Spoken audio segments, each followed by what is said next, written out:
कि पूर्णिमा जी का है ना, एक मैंने देखा कि वो उसमें उनको मैंने बीच में रस्म अल्फा सिखाया था। दूसरे दिन मेरे पास एक वीडियो ऑडियो आ गया, सर जरा सुनिए मैं कैसा है। तो मुझे टाइम नहीं मिला बहुत। फिर उन्होंने रात को वापस भेजे, सर आपने सुना नहीं क्या, क्या कुछ बताया नहीं आपने, क्या क्या रिएक्शन क्या है। तो फिर मैंने वो ऑडियो सुना। एक्चुअली क्या हुआ था कि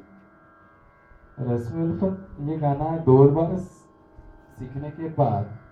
कराओके पे गाने का एक्चुअली डेयरिंग कोई वो ही कर सकती तो लेकिन एक्चुअली उसमें क्या था कि वो ताल में करेक्ट था, मेरे ताल में बराबर गया था, सुर था, लेकिन फ्रेजेस कंप्लीट नहीं हो रही थी। जो फ्रेज होती है ना गाने में, वो कंप्लीट नहीं होती है, क्योंकि हम लोग नया नया सीखते हैं और हम लोग ताल में गा सकते हैं, ताल को समझते हैं, तो फिर हम लोग ताल को पकड़ने जाते हैं, फिर क्या होता है कि फ्रेज को तोड़ देते हैं। तो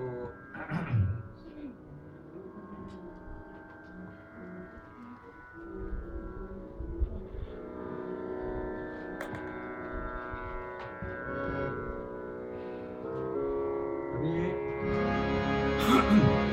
वो क्या हो रहा था कि रस्मी उल्फा होनी भाई, होनी भाई कैसे, अभी यहाँ तक आना है। रस्मी उल्फा होनी भाई, होनी भाई कैसे, हर तरफ आग है नाम को बचाए कैसे,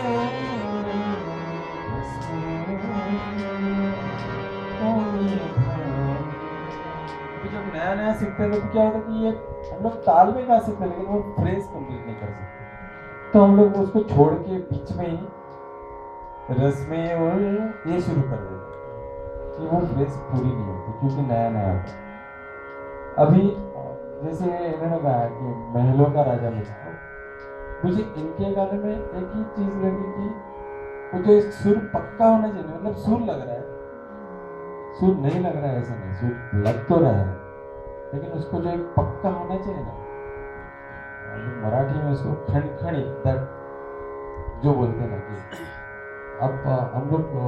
ऐसे लगता है लता जी को आप कभी बोलते हुए सुना होगा तो ऐसा लगता है कि इतनी मुलायम आवाज है, ऐसे बोलते हैं कि कैसे और कैसे क्या कर रहे हो, लेकिन ऐसे है नहीं एक्चुअली, ये माइक्रोफोन पे कुछ ऐसा है नहीं। वो जितने भी आजकल के बड़े सिंगर्स हैं उनसे ज़्यादा उनकी प्रोजेक्शन है लता मंगेशकर की। तो वीर ज़ारा के टाइम मैंने देखा है कि उनको कम से कम 1 फीट की दूरी पे माइक्रोफोन रखना पड़ा, तब वो गाना अच्छी तरह से रिकॉर्ड हुआ था, और बाकी सब लोग ऐसे मुंह में डाल के गा रहे थे माइक्रोफोन को। तो वो प्रोजेक्शन प्रोजेक्शन वो है वो आ, उनका बहुत ज़्यादा है, तो वो एक फर्म होना चाहिए ना कि उनको म्यूजिक का, पूर्णिमा जी को नॉलेज है, उनको अच्छा क्या बुरा क्या उनको सब समझ में आ रहा है, लेकिन एक अभी क्या होता है कि समझ में आना और फिर एग्जीक्यूशन के लिए जो रियाज होना चाहिए वो, कि वो ये डा डा डा डा डा डा डा डा डा डा डा डा दा रा, ये सब उनको मालूम है, लेकिन वो शायद गले से नहीं, कि ये है एक्चुअली, ये भी बहुत ज्यादा है कि ये है वो मालूम होना, कि गाने में ये चीज है वो मालूम होना भी बहुत बड़ी चीज होती है, वो मालूम है, लेकिन उसके लिए जो एग्जीक्यूशन के लिए जो रियाज, वो अभी पता नहीं टाइम का प्रॉब्लम हो सकता है, और मैं एक्सपेक्ट भी नहीं करता हूँ ये एज ग्रुप में कि वो इस तरह से करे, लेकिन वो पता चलता है कि नहीं, और मैं उसको ही ज़्यादा इम्पोर्टेंस देता हूँ कि गाने वाले को पता है कि मुझे ये सब गाना है, वो गले से निकलना ये रियाज की बात है, वो बहुत अलग बात है। अभी इन्होंने जो गाया, जो जो मैंने सिखाया वही वही उन्होंने गाया,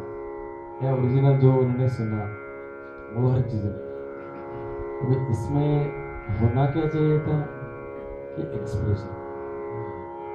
एक्सप्रेशन बहुत ज़्यादा मुझे ये वो गाना ही ऐसा है कि आप गाते हैं तो लोगों को रोना ही चाहिए, नहीं रोएंगे तो फिर आप अच्छे सिंगर नहीं हो सकते, चाहे सुनने वाले अच्छे सुनने वाले नहीं हो सकते वो भी हो सकते हैं कि इमोशनलेस अगर सिंगर सुनने वाले होंगे कि क्या, हाँ गई बेटी मेरी, क्या मैं क्या करूँ ऐसे तो कुछ नहीं कर सकते उसमें। तो वो है जैसे मैंने कहा कि ब्रीदिंग में आपका पहली बात ये है कि सिंगिंग में आपका ब्रीदिंग करेक्ट होना चाहिए। सुर ताल ये सब तो मतलब नॉर्मली कोई भी बोलता है कि सुर और ताल तुम्हारा पक्का होना चाहिए, एक्सप्रेशंस होने चाहिए, लेकिन एक्सप्रेशंस भी कैसे होने चाहिए कि कैसे किस तरह से आपको एक्सप्रेस करना चाहिए। मैं हमेशा ये जब गाना मैंने बॉम्बे में गाया पहली बार, मुझे लगता है सूरत में गाया था, मैंने बॉम्बे में गाया शो प्रोग्राम में गाया मेरे स्टूडेंट्स ने। तो उधर सब जो भी थे लोग रोने लगे, फिर इंटरव्यू के बाद मुझे वापस गाना पड़ा वो सब लोगों ने बोला नहीं आप गाओ वापस। फिर मैंने 8-10 मिनट तक ये गाना गाया, मैंने कहा कि मैं मेरे हिसाब से मैं गाऊंगा इसको। तो मुझे एक पता चला कि इसको मैं फील करूँ कि जो भी अभी स्टूडेंट्स अभी एक बार जैसे मेरी बेटी जैसी है वो, तो मैं अगर सोचूं कि नहीं इसकी शादी में मेरी क्या प्रॉब्लम होगी, मेरी क्या हालत होगी कि ये मुझे छोड़ के जाएगी बाद में, पता नहीं कब मिलेगी क्या मिलेगी, ये सोच के अगर मैं इस गाने को गाऊं तो फिर उसका एक्सप्रेशन अलग होगा। ये हम लोग सोचते नहीं, और शायद जो पुराने सिंगर्स थे ना वही यही सोचते थे। क्योंकि एक रिकॉर्डिंग थी श्याम घनश्याम फिल्म की, तो विशाल भारद्वाज का म्यूजिक, विशाल मेरा बहुत अच्छा दोस्त है, तो वो रिकॉर्डिंग में मैं गया था, तभी लता जी गाने वाले थे, रोनू मजुमदार फ्लूटिस्ट, और तबला बजाने वाला वो भी बहुत बड़ा, तो उनकी बात चल रही थी कि ऐसे कैसे, तो विशाल तभी बोल रहा था कि बाकी सब सिंगर्स आते हैं स्टूडियो में तो वो बोलते हैं कि विशाल विशाल वो जरा ट्यून क्या है बोलो तो वो ट्यून में अटके रहते हैं जितने भी सिंगर्स आते हैं। बोले लता जी आएगी तो वो बोलती है कि विशाल मैं वो वर्ड को, जो ये वर्ड है ना मैं इसको इस तरह से गाऊँ क्या, ये वर्ड को मैं इस तरह से गाऊँ क्या, इस तरह से गाऊँ क्या, इस तरह से, तो वो ट्यून उनकी ऑलरेडी रेडी रहती है, वो तैयार रहती है, वो सिर्फ आके पूछते हैं कि मैं किसके लिए गा रही हूँ, हीरोइन उसकी उम्र क्या है,